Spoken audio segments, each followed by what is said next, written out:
Hello student, hello all of you. हम आपको RBC class 7 का कंप्यूटर करा रहे हैं। इस सीरीज में हमारा आज अध्याय तीसरा है। तीसरे अध्याय में हम प्रेजेंटेशन के विषय में पढ़ेंगे। प्रेजेंटेशन जो है पीपीटी को कहते हैं, शॉर्ट फॉर्म इसका पीपीटी होता है। तो हम पावर पॉइंट प्रेजेंटेशन के विषय में आज पढ़ने वाले हैं। हम इसको आपकी जो भी यहाँ डिटेल दी हुई है चैप्टर में उसको पढ़ने के साथ साथ ही हम इसकी लाइव प्रैक्टिस भी करेंगे। ठीक है, तो लाइव प्रैक्टिस के साथ फिर लास्ट में हम इसके क्वेश्चन आंसर एक्टिविटी जो भी आपकी है वो पूरा ही कंप्लीट करेंगे। तो इससे पहले के चैप्टर अगर आपने नहीं देखे देख लीजिएगा। इससे पहले फर्स्ट और सेकंड चैप्टर जो है हम कंप्लीट कर चुके हैं। विद लाइव प्रैक्टिस भी हमने आपको कराई थी और क्वेश्चन आंसर एक्टिविटी वगैरह भी की थी। तो चलिए स्टार्ट करते हैं। आज हमारा तीसरा चैप्टर है, तीसरा अध्याय है जिसका नाम है प्रेजेंटेशन। ठीक है, ये आपकी आरबीएससी की न्यू बुक है अकॉर्डिंग टू न्यू सिलेबस। अब तक हम क्लास 6 में क्या पढ़ चुके हैं उसकी थोड़ी सी डिटेल यहाँ पर दी गई है। अब तक पिछली कक्षा में प्रेजेंटेशन सॉफ्टवेयर का सामान्य परिचय, स्लाइड्स में टैग्स यानी जो स्लाइड होती है इसमें हम किस तरह टैग्स ऐड कर सकते हैं, इमेज लगाना, इमेज को जोड़ना हम सीख चुके हैं, कुछ टैग्स लिखना सीख चुके हैं और इसमें ट्रांजिशन करना भी हम सीख चुके हैं अपनी स्लाइड्स में। इसके विषय में हमने क्लास 6 में पढ़ा था। अब हम स्लाइड्स लेआउट, इसमें हम क्या पढ़ने वाले हैं, स्लाइड लेआउट के विषय में पढ़ेंगे, एनिमेशन के बारे में पढ़ेंगे, स्लाइड शो के विषय में हम पढ़ेंगे और मल्टीमीडिया के विषय में हम इसमें पढ़ने वाले हैं। मल्टीमीडिया इंटीग्रेशन के विषय में भी हम इसमें अध्ययन करेंगे और साथ साथ हम आपको लाइव प्रैक्टिस भी करेंगे। लेकिन लाइव प्रैक्टिस जो हम कर रहे हैं वो MS वर्ड में 2007 में कर रहे हैं, 2007 में। उसमें हम PPT जो एप्लीकेशन है उसमें हम प्रैक्टिस करेंगे। तो चलिए देखते हैं कि क्या है इसमें। प्रेजेंटेशन सॉफ्टवेयर की मुख्य विशेषताएं जान लेते हैं सबसे पहले कि प्रेजेंटेशन सॉफ्टवेयर की क्या क्या खास बातें हो सकती हैं। तो प्रेजेंटेशन सॉफ्टवेयर में हम ग्राफ के विषय में, चार्ट के विषय में, वीडियो, एनिमेशन को शामिल कर प्रस्तुतियों को यानी कि प्रेजेंटेशन हम बनाते हैं। जो हम प्रेजेंटेशन बनाते हैं उसमें कुछ चार्ट आप ऐड कर सकते हैं, ग्राफ्स ऐड कर सकते हैं, वीडियो डाल सकते हैं और उसमें एनिमेशन को ऐड करके आप अपनी पीपीटी को, अपनी प्रेजेंटेशन को आकर्षक बना सकते हैं। ठीक है, प्रेजेंटेशन स्लाइड्स का एक समूह होता है। जो आपकी प्रेजेंटेशन तैयार होगी, पीपीटी जब तैयार करते हैं तो उसमें बहुत सारी स्लाइड्स होती हैं जिनका उपयोग व्यवसायिक कक्षाओं इत्यादि में मौखिक प्रस्तुति में किया जाता है, जिनका हम जो है मौखिक प्रस्तुति के लिए जिनका उपयोग करते हैं। लेआउट टैब कहाँ पर होती है, चलिए हम इसको स्टार्ट करने से पहले थोड़ा सा इसको समझ लेते हैं। ये आपका जो है आपको यहाँ पर दिखाई दे रहा होगा प्रेजेंटेशन यानी कि सॉफ्टवेयर जो है ये माइक्रोसॉफ्ट पावर पॉइंट है जिसमें हम आपको बताने वाले हैं। ये जो आपको स्लाइड दिखाई दे रही है ये इसे स्लाइड करते हैं। आप न्यू स्लाइड को कैसे ऐड करेंगे उसे जान लेते हैं। यहाँ पर जैसे आप स्लाइड देख सकते हैं। अब यहाँ पर अगर आप न्यू स्लाइड ऐड करना चाहते हैं तो आप होम में न्यू स्लाइड में जाएंगे। यहाँ से अपनी पसंद की आप कोई भी स्लाइड ऐड कर सकते हैं। ठीक है, अब हम अगर स्लाइड में से आपको पिक्चर लगानी है तो हम कहाँ पर जाएंगे, इंसर्ट में जाकर आप कोई पिक्चर अपने कंप्यूटर से अगर आपको लेनी है तो पिक्चर में जाएंगे। अगर आप क्लिपबोर्ड से पिक्चर लेना चाहते हैं तो आप यहाँ से किसी पिक्चर को ले सकते हैं।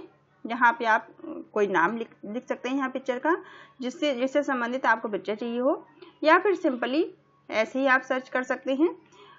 तो यहाँ पर पिक्चर सर्च होकर आपकी जो है आ जाएंगी, जो भी पिक्चर होंगी। यहाँ पर कोई भी पिक्चर हम ले लेंगे।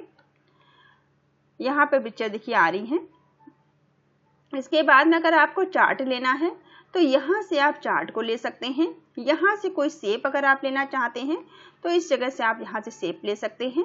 ठीक है, वर्ड आर्ट का उपयोग आपको करना है तो आप वर्ड आर्ट में जाकर इसका उपयोग कर सकते हैं। देखिए यहाँ से जैसे कि हमने एक पिक्चर यहाँ से ले लेंगे हम। यहाँ पे जब यहाँ पे पिक्चर आपको डिस्प्ले होंगी, दिखाई देंगी, तो यहाँ पे आप जो भी पिक्चर पे क्लिक करेंगे या आप राइट क्लिक करके भी इसको ले सकते हैं। तो यहाँ पर आप कोई भी पिक्चर यहाँ से ले सकते हैं।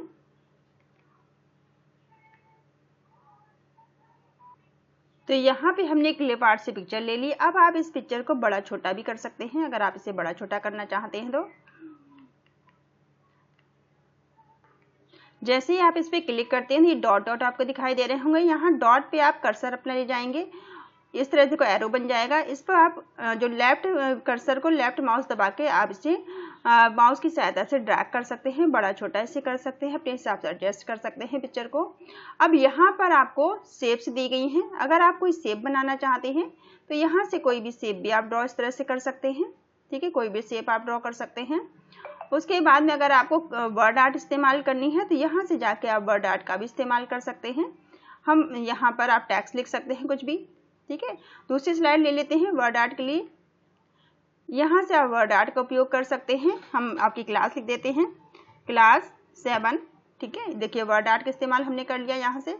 तो इस तरह से आप वर्ड आर्ट को यूज भी यहाँ से कर सकते हैं। इसका साइज भी आप इसकी स्टाइल बदल सकते हैं। 3D में दिखाना चाहते हैं आप, जैसे भी इसे दिखाना चाहते हैं उस हिसाब से आप इसे बदल भी चल सकते हैं। ये देखिए इस तरह से आप दिखाई देने लगा। ये देखिए कोई शेप आप चाहते हैं अब तो यहाँ इंसर्ट में जाके आपको चार्ट मिल जाएंगे। ये देखिए चार्ट आप जो भी इंसर्ट करना चाहते हैं आप यहाँ से चार्ट ले सकते हैं, ठीक है। किसी भी चार्ट को लेकर जैसे ही आप ओके करते हैं तो यहाँ पे आपको पूरी एक्सेल की शीट खुल के मिल जाएगी, जहाँ से आपको चार्ट ले सकते हैं आप, ठीक है। उसके बाद में आप यहीं से और क्या क्या ले सकते हैं, टेक्स्ट टाइप करना के लिए बॉक्स ले सकते हैं, हेडर फुटर लगा सकते हैं इसमें, ठीक है। कोई साउंड आपको चाहिए तो यहाँ से आप ले सकते हैं, सिंबल चाहिए तो आप यहाँ से ले सकते हैं, ठीक है। डेट टाइम आप इस जगह से ले सकते हैं जो आपको हाईलाइट हो रहा होगा, दिखाई दे रहा होगा आपको। इसके बाद में हम होम पर ही आ जाते हैं। जो हम लेआउट पढ़ने वाले हैं ये आपके रहे लेआउट, ठीक है। ये स्लाइड्स की अलग अलग डिजाइन को ही लेआउट कहा गया है, ठीक है। अब यहाँ पर डिजाइन में आ जाते हैं। डिजाइन में आपको अलग अलग तरह की डिजाइन देखने को मिल जाएंगी। देखिए इस तरह की आपको अलग अलग डिजाइन देखने को मिल जाएंगी। ये देखिए डिजाइन आपकी आ गई, अलग अलग तरह की आप यहाँ पर डिजाइन देख सकते हैं। यहाँ से डिजाइन आप सिलेक्ट कर सकते हैं। इसके बाद में एनिमेशन पर आ जाते हैं। एनिमेशन में यहाँ पर से आपको एनिमेशन मिल जाएंगे। आप किस तरह से अपनी स्लाइड को दिखाना चाहते हैं वो यहाँ से आप जो है एनिमेशन सिलेक्ट कर सकते हैं। अप्लाई ऑल में करेंगे तो सब में अप्लाई हो जाएगा, ठीक है। अगर आप किसी एक स्लाइड में चाहते हैं तो अप्लाई टू सिलेक्ट स्लाइड आप कर सकते हैं। अब इसके बाद में आप यहाँ पर ट्रांजिशन दिया गया है, इसकी स्पीड को आप कम ज़्यादा कर सकते हैं, स्पीड चेंज कर सकते हैं। कस्टम एनिमेशन में जाके आप और भी एनिमेशन सिलेक्ट कर सकते हैं। कस्टम एनिमेशन में जाकर आपको यहाँ से दूसरे इफेक्ट भी आप चूज कर सकते हैं। यहाँ आपको और भी बाकी इफेक्ट मिल जाएंगे। देखिए इस तरह से आ गया तो दूसरे इफेक्ट भी आप कस्टम एनिमेशन में जाकर लगा सकते हैं। स्लाइड शो में हम जाएंगे तो स्लाइड शो में यहाँ से आप बिगिनिंग स्लाइड कर सकते हैं, ठीक है। सेकंड स्लाइड स्टार्ट कर सकते हैं। करंट स्लाइड, जैसे ये स्लाइड जो करंट है जो हम जिस पे काम कर रहे हैं इसी पे हमें इसी को स्लाइड शो करना है तो इस तरह से आप करंट स्लाइड को भी दिखा सकते हैं। ये देखिए, ठीक है। आई होप आपको समझ में आया होगा। तो ये हमने करंट स्लाइड देखी, ठीक है। यहाँ से उसके बाद में आप कस्टम स्लाइड भी कर सकते हैं। सेट स्लाइड शो आप यहाँ पे से सेट भी कर सकते हैं कि कितने टाइम बाद ये आपकी स्लाइड जो है दिखाई दे। तो इस तरह से हम स्लाइड शो हमने देखे। रिव्यू में जाते हैं, न्यू नोट लिख सकते हैं, स्पेलिंग को चेक कर सकते हैं, ठीक है। तो यहाँ पर अब हम आगे पढ़ते हैं कि आपकी बुक में क्या क्या दिया गया है। हमने इसका ओवरव्यू देख लिया कि आप किस तरह से पावर पॉइंट प्रेजेंटेशन में अपना काम कर सकते हैं। आ जाते हैं लेआउट पर, ठीक है। लेआउट टैब हमने देख ली है, होम में आपको मिल जाएगी। लेआउट टैब में बेसिक स्टाइल फॉर्मेटिंग टूल्स यानी कि बेसिक स्लाइड फॉर्मेटिंग टूल्स आपको मिल जाते हैं। इसमें बेसिक जो है टूल्स आपको मिल जाएंगे। यहाँ पर आपको एक स्लाइड, ये आपको जो है पूरा रिबन दिखाई दे रहा है, ठीक है। इस तरह से रिबन ये दिखाई दे रहा है जहाँ पे आपको फाइल है, होम है, इंसर्ट, लेआउट, ये आपको लेआउट यहाँ मिल जाता है। लेआउट है स्लाइड शो, जो स्लाइड शो हम करके देख चुके हैं। प्रीव्यू, व्यू और यहाँ पर बाकी टूल दिए गए हैं। तो यहाँ से आप इसको रिबन से देख सकते हैं। आपके स्कूल में कौन सा सिस्टम, कौन सा वर्जन यूज हो रहा है, क्या यूज हो रहा है, उसके लिए आपके जो शिक्षक है आपकी सहायता करेंगे। यहाँ पे हम MS ऑफिस का जो है MS ऑफिस का जो पावर पॉइंट है 2007 उसको उसमें हम प्रैक्टिस कर रहे हैं। स्लाइड साइज, अब स्लाइड का साइज भी आप बढ़ा घटा सकते हैं। इस विकल्प का प्रयोग इस स्लाइड के आकार यानी कि साइज को परिवर्तित करने के लिए भी आप कर सकते हैं। कैसे करेंगे हम, स्लाइड्स के आकार यानी कि साइज में परिवर्तन के जो स्टेप दिए गए हैं। यहाँ पर पहले आप सबसे पहले रिबन में जाते हैं, जो हमने ऊपर रिबन देखा था। रिबन के बाद आपको लेआउट में जाना है, ठीक है। लेआउट में आप जाएंगे और फॉर्मेट स्लाइड टूल पर आप क्लिक करेंगे। देखिए यहाँ पर फॉर्मेट स्लाइड पर आप क्लिक कर लेंगे इस तरह से। इसके बाद में एक डायलॉग बॉक्स ओपन हो जाता है आपके सामने। देखिए यहाँ पर एक डायलॉग बॉक्स आपको दिखाई दे रहा है। ये देखिए स्लाइड का ये डायलॉग बॉक्स आपके सामने एक ओपन हो जाता है, ठीक है। इस पे आप यहाँ से जाकर फॉर्मेट देख लेंगे। आपको पोर्ट्रेट दिखाना है, लैंडस्केप, यहाँ पे 2 ऑप्शन आपको दिए रहते हैं। इस पे आप देख लेंगे किस पे आप दिखाना चाहते हैं। इसके बाद में फिट ऑब्जेक्ट पेपर जैसे भी आप चाहते हैं, यहाँ पर आप जाएंगे। इसके बाद में तो ये आपको एक ड्रॉप डाउन लिस्ट खुलकर मिल जाएगी, जिसमें से आप जो चाहें उसे सिलेक्ट कर सकते हैं। फिर आप ओके बटन पे क्लिक कर देंगे। तो फॉर्मेट इस तरह से आप इसके साइज को बढ़ा घटा सकते हैं, अपने स्लाइड के साइज को बढ़ा घटा सकते हैं। Format background. अब फॉर्मेट बैकग्राउंड में क्या दिया गया है, इस टूल का प्रयोग कर स्लाइड के बैकग्राउंड की फॉर्मेटिंग की जा सकती है, ठीक है। आप स्लाइड जो है फॉर्मेट बैकग्राउंड से आप बैकग्राउंड में कुछ भी चेंजेस कर सकते हैं, कलर चेंज कर सकते हैं, स्टाइल चेंज कर सकते हैं। तो इसके लिए हम क्या करेंगे, स्लाइड में फॉर्मेट, स्लाइड में जो फॉर्मेट आपको दिया गया होगा बैकग्राउंड, फॉर्मेट बैकग्राउंड के अंदर आप जाएंगे। उसके लिए आप लेआउट टैब में जाएंगे। लेआउट टैब में जब आप पहुंचेंगे, ये आपका लेआउट दिया गया है, रिबन के लेआउट टैब में आप जाएंगे। लेआउट टैब में यहाँ पर मास्टर बैकग्राउंड और मास्टर ऑब्जेक्ट, ये 2 ऑप्शन आपको मिल जाते हैं। तो आप यहाँ पर जो मास्टर बैकग्राउंड में आप क्लिक कर देंगे। यहाँ पे फॉर्मेट स्लाइड टूल पर आप क्लिक करेंगे। सबसे पहले आपको फॉर्मेट स्लाइड पर जाना है, फॉर्मेट स्लाइड पे आप क्लिक कर देंगे। इसके बाद में आपके पास सामने फिर से एक डायलॉग बॉक्स ओपन होके आ जाएगा। ये आप डायलॉग बॉक्स देख सकते हैं। यहाँ से आप कलर चूज कर सकते हैं, ठीक है। कलर में जाके कलर चूज कर सकते हैं। अगर आप इसके अलावा कोई इमेज चाहते हैं तो आप इमेज पर क्लिक करेंगे। जैसे आप इमेज पर क्लिक करते हैं तो इस तरह से आपके पास कुछ इमेजेस खुल जाती हैं। जो आपको पसंद हो उस पर क्लिक करके आप यहाँ पर ओके बटन पे क्लिक कर सकते हैं, ऐड कर लेंगे और ओके पे क्लिक कर देंगे। तो ये आपकी इमेज आ जाएगी, आपकी इमेज इंसर्ट हो जाएगी। कंप्यूटर में सेव इमेज को स्टाइल बैकग्राउंड में प्रयोग के लिए आप ऐड या इंपोर्ट का उपयोग करेंगे, ऐड या इंपोर्ट ऑप्शन का उपयोग करेंगे। लेआउट टैब में सेट बैकग्राउंड इमेज यानी कि बैकग्राउंड में इमेज सेट करने के लिए क्लिक करेंगे। उसके बाद में आप फिर डायलॉग बॉक्स आप जो है आपके पास सामने डायलॉग बॉक्स आ जाता है। इस इमेज को आप अपने कंप्यूटर में कह रहे हैं सेव कर सकते हैं कोई भी इमेज, और सेव करने के बाद वापस से आप अपने कंप्यूटर से जहां पर भी आपने सेव किया है यहां से आप वापस से कंप्यूटर से इमेज को ले सकते हैं, ठीक है। प्रदर्शित डायलॉग बॉक्स, जो आपको डायलॉग बॉक्स देखने को मिलेगा, इसमें पाथ और जो है फाइल आप चयन करेंगे। आप जब सेव कर रहे हो इमेज तो देख लीजिए कि आपकी इमेज कहाँ पर सेव हो रही है, इमेज में सेव हो रही है या फिर माई डॉक्यूमेंट में सेव हो रही है। तो वहाँ से आप डायरेक्ट भी उसे ला सकते हैं। तो अगर हम अपने जो हम प्रैक्टिस कर रहे हैं इसमें से अगर आपको कंप्यूटर से इमेज लानी है तो आप कहाँ पर जाएंगे, यहाँ पर आप इंसर्ट में जाएंगे और ये जो पिक्चर का ऑप्शन दिया गया है इस पर आप क्लिक करेंगे। जैसे ही आप पिक्चर पे क्लिक करते हैं तो कंप्यूटर में जो पिक्चर्स होंगी उसके ऑप्शन खुल जाते हैं। जैसे कि यहाँ पर हमने कुछ आपके जो RBSC की आपकी क्लासेस हैं उनके कुछ हमने थंबनेल जो है सेव किए हैं।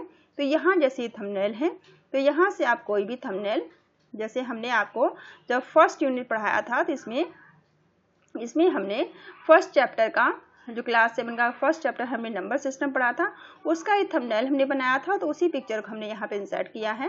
तो कहाँ से आपने किया है, अगर आप MS वर्ड पे काम कर रहे हैं, MS ऑफिस का जो एप्लीकेशन है उस पर अगर आप काम कर रहे हैं, माइक्रोसॉफ्ट पावर पॉइंट पर अगर आप काम कर रहे हैं तो उस पर आप पिक्चर कैसे इंसर्ट करेंगे हमने देखा। पिक्चर में जाके आप अपने कंप्यूटर से जो भी आपके कंप्यूटर में पिक्चर सेव हैं वहाँ से आप इमेज इस तरह से ले सकते हैं। क्लिप आर्ट से इमेज लेना है तो हम सीख चुके हैं, यहाँ पे क्लिप आर्ट से आप इमेज ले सकते हैं। और सेव अगर आपको चार्ट चाहिए तो यहाँ से आप ले सकते हैं, ये चार्ट आपके हैं और यहाँ से आप सेव से ले सकते हैं। एल्बम कोई आपने सेव कर रखा है तो यहाँ से एल्बम में जाकर वहाँ से भी आप पिक्चर्स ले सकते हैं, ठीक है। ये हमने देखा। चलिए आगे देखते हैं।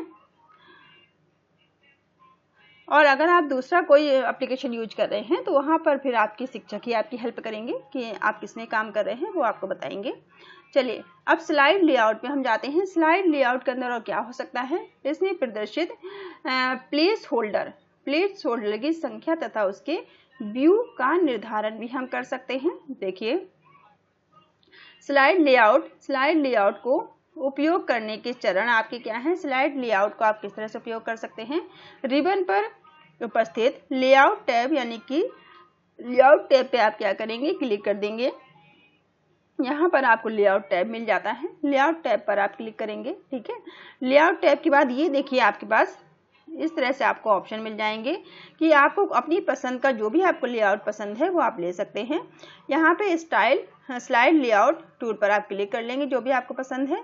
उसके बाद में प्रदर्शित स्टाइल लेआउट पर आप क्या करेंगे, किसी एक लेआउट को आप चूज कर लेंगे जो भी आपको अच्छा लगता है, और फिर उसके बाद में आप इसे इंसर्ट कर लेंगे, रीसेट कर लेंगे, जैसे भी आपको करना है। चलिए हम इसमें करके देख लेते हैं, माइक्रोसॉफ्ट पावर पॉइंट में करके देख लेते हैं 2007 वाले में। तो यहाँ पर इसमें आप होम पे जाएंगे, इसमें आपको कहाँ मिलने वाला है, आप होम पे जाएंगे। होम के बाद में आपको ये देखिए या इंसर्ट, यहाँ पे देखिए इंसर्ट दिया है, डिजाइन दिया है, एनिमेशन दिया है, फिर स्लाइड शो दिया है, फिर रिव्यू दिया है, व्यू दिया है, डिजाइन दिया है, और ये रहा आपका लेआउट। ठीक है, लेआउट पे हम क्लिक कर देंगे। लेआउट पे क्लिक करने के बाद में यहाँ पर आपको क्या क्या मिल जाता है, यहाँ पर अपनी स्लाइड का आप लेआउट जो है चेंज कर सकते हैं। देखिए फॉर्मेट सिलेक्ट कर सकते हैं, पिक्चर ले सकते हैं, शेप्स ले सकते हैं, बॉक्स ले सकते हैं, चार्ट ले सकते हैं, जिस तरह का आपको चार्ट चाहिए वो सब आप ले सकते हैं। ये सारे आपको चार्ट दिए हैं, चार्ट के माध्यम से आप यहाँ पर लेआउट अपना चेंज कर सकते हैं। यहाँ इस तरह से दिया गया है बैकग्राउंड चेंज करने के लिए। देखिए क्योंकि हमने यहाँ पर दूसरी न्यू स्लाइड ले लेते हैं तो उसमें आपको ज़्यादा समझ में आएगा। पहले हम दूसरी नई स्लाइड इंसर्ट कर लेते हैं कोई भी, ताकि आपको समझ में आए। चलिए ये हमने स्लाइड ले ली। ठीक है, अब इस स्लाइड के अंदर आप कोई काम कर रहे हैं, मान लीजिए कि यहाँ पर होम में जो आपका ये लेआउट दिया गया है, देखिए होम टैब में भी यहाँ पर एक लेआउट दिया गया है। यहाँ स्लाइड के अलग अलग डिजाइन है, लेआउट में स्लाइड के ही यहाँ पे डिजाइन दिए गए हैं। अगर आप जब यहाँ पर कोई काम कर लेते हैं, मान लीजिए हम यहाँ पर एक पिक्चर इंसर्ट कर लेते हैं। ठीक है, यहाँ पर हमने एक पिक्चर ले ली, यही आपके ले लेते हैं, जो हमने फर्स्ट चैप्टर पढ़ा था, इसको हमने पिक्चर ले ली। इसको आप बड़ा छोटा करना चाहते हैं तो ये जब आप इस तरह से लेफ्ट माउस की सहायता से आप इसे बड़ा छोटा कर सकते हैं, साइज का छोटा बड़ा हम कर सकते हैं। ठीक है, इस तरह से हमने इसके साइज को बड़ा छोटा कर लिया, एडजस्ट कर लिया। यहाँ से आप इसका फॉर्मेट चेंज कर सकते हैं, जिस भी फॉर्मेट में आप दिखाना चाहते हैं। यहाँ से जो है पिक्चर का स्टाइल आपका चेंज हो जाएगा। मान लिया हमने ये स्टाइल कर दिया पिक्चर का, ये देखिए राउंड में आ गया। ठीक है, अब इस पिक्चर में इसमें जो आपकी स्लाइड है ये आपकी स्लाइड रही। ठीक है, अब इस स्लाइड में हम कुछ चेंजेस चाहते हैं, ये जो स्लाइड आपकी बनी हुई है, तो यहाँ पर लेआउट में जाएंगे। अगर इसके लेआउट को आपको चेंज करना है, मान लीजिए अब हमें ये वाला स्टाइल नहीं चाहिए तो आप दूसरा कोई चाहते हैं कि दूसरी तरह का कोई दिखाई दे, तो इस तरह से आप स्लाइड को अपनी चेंज कर सकते हैं यहाँ पे। तो यहाँ से आप स्लाइड चेंज कर सकते हैं। लेकिन अगर आपने यहाँ चार्ट बना रखा है तो आपको अलग से एक लेआउट चार्ट के लिए डिस्प्ले होता है, तो लेआउट जो चार्ट के लिए है वो अलग से बन जाता है। तो इसके लिए अलग से आपको शेप्स चार्ट के लिए दिखाई दी जाएंगे अगर हम चार्ट में चेंजेस चाहते हैं। इसी तरह से इसमें जब हमने इसकी बात की, अगर आप इसकी पिक्चर में कुछ चेंजेस चाहते हैं, जैसे इसको हम हटा देते हैं, इस फॉर्मेट को हटा देते हैं। अब देखिए ये आपका फॉर्मेट है, ये आपकी पिक्चर है, तो यहाँ से आप चेंजेस कर सकते हैं। आई होप यहाँ आपको चीज़ें समझ में आई होंगी। चलिए आगे देखते हैं। तो यहाँ पर वही बताया गया है कि आप लेआउट किस तरह से आप चूज कर सकते हैं। तो ये जो आपको पिक्चर लेआउट की दिखाई दे रही है वो पिक्चर आपको कहाँ मिलने वाली है, यहाँ लेआउट में आप जाएंगे। लेआउट में ये बहुत सारी आपको पिक्चर्स दिखाई दे जाएंगी, वहाँ से आप पिक्चर अपनी पसंद का इंसर्ट कर सकते हैं। ठीक है, जिस तरह का आपको स्लाइड चाहिए, जिस तरह स्लाइड का लेआउट आप चाहते हैं वैसा आप ले सकते हैं। यहाँ से आगे आ जाते हैं हम एनिमेशन में। ठीक है, एनिमेशन से हम इसमें इसके नेक्स्ट पार्ट में करेंगे, नेक्स्ट वीडियो में करेंगे, इसके सेकंड पार्ट में करेंगे। इस वाले वीडियो को यहीं तक रखते हैं क्योंकि साथ साथ प्रैक्टिकल कर रहे हैं तो इसमें इसलिए थोड़ा सा समय ज़्यादा लग रहा है। तो सेकंड पार्ट में सेकंड जिसका वीडियो होगा वो एनिमेशन से होगा। एनिमेशन के आगे एनिमेशन के साथ हम पढ़ेंगे ऑब्जेक्ट में हम किस तरह से एनिमेशन दे सकते हैं, और फिर देखेंगे इसके, उसके लास्ट में इसके क्वेश्चन आंसर एक्टिविटी हम साथ साथ करेंगे। तो thank you all of you, thank you for watching.